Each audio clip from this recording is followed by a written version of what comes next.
Push jerk.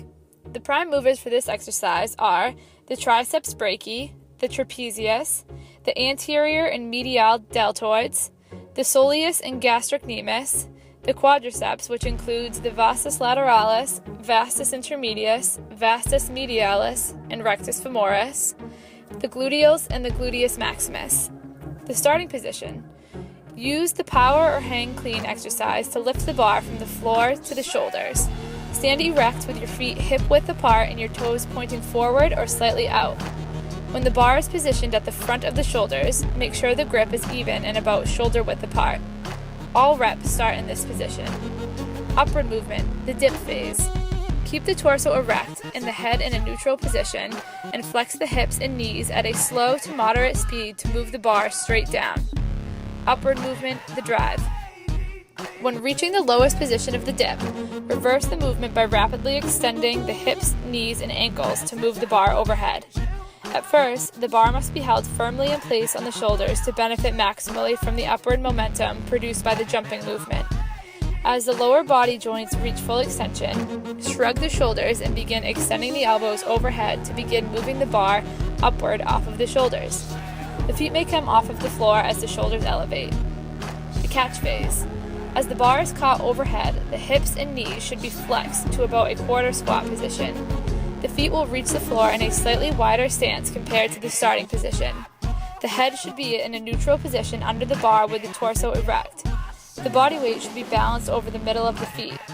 Stand up by extending the hips and knees to an erect position. The downward movement.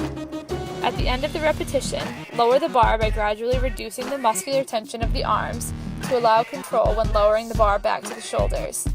The hips and knees should simultaneously be flexed. When the set is over, lower the bar from the shoulders to the thigh and then place on the floor, maintaining a flat back. Hand grips. Closed pronated grip, common width, is used for this exercise. Breathing considerations. Breathe out as you explode the bar overhead, and breathe in as it is lowered back down to the shoulders. There is no spotter necessary in this exercise. Some common errors are having a spotter, standing with your feet too close together, not maintaining a flexed, straight back torso when beginning the movement with a clean, and putting your shoulders too far back when lifting the bar overhead, or letting the bar land too far behind your shoulders at the top of the movement. Power clean. Prime movers. Gluteus maximus, semimembranosus, semitendinosus, bicep femoris, vastus lateralis, vastus intermedius, vastus medialis, rectus femoris, soleus, gastrocnemius, deltoids, and trapezius. Starting position. Stand with the feet placed between hip and shoulder width apart with the toes pointed outward.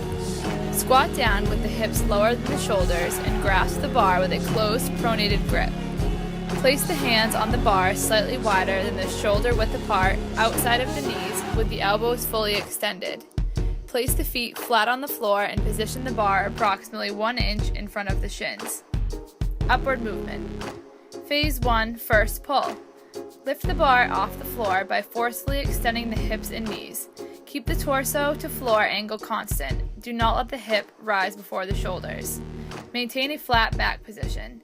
Keep the elbows fully extended and the shoulders over or slightly ahead of the bar. As the bar is raised, keep it as close to the shins as possible. Phase 2, transition and scoop. As the bar rises just above the knees, thrust the hips forward and slightly flex the knees to move the thighs against and the knees under the bar. Keep the back flat or slightly arched and the elbows fully extended and pointing out to the sides. Phase 3, the second pull. Forcefully jump upward by quickly extending the hips and knees and plantar flexing the ankles. Keep the bar as close to the body as possible throughout the entire movement. Keep the back flat and the elbows pointing out to the sides. Keep the shoulders over the bar and the elbows extended as long as possible.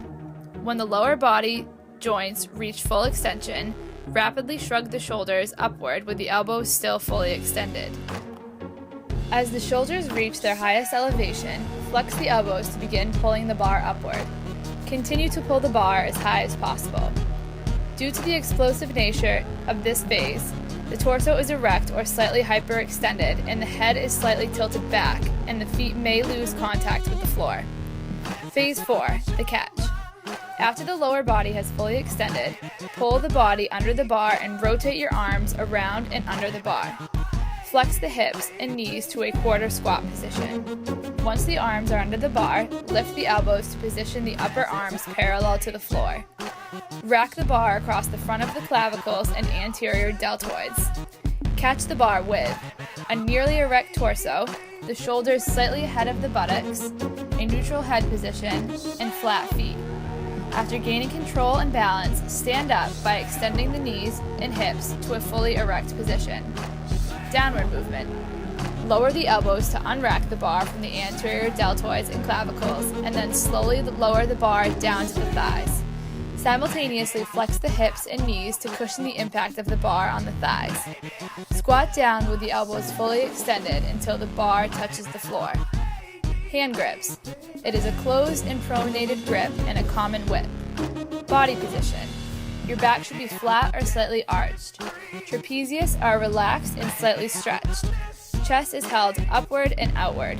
Head in line with the vertebral column or slightly hyperextended.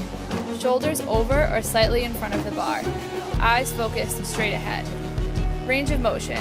Use your full range of motion in slow and controlled movements. Breathing considerations. Exhale through the sticking point.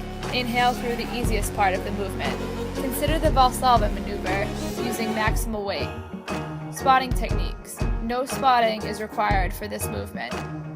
Common errors are a bent or curved back, the wrong hip position, shoulders not reaching the highest elevation at the time of the pull, head and vertebral column not in line, not maintaining the correct torso to floor angle, falling backwards, or not shrugging your shoulders at the time of the pull.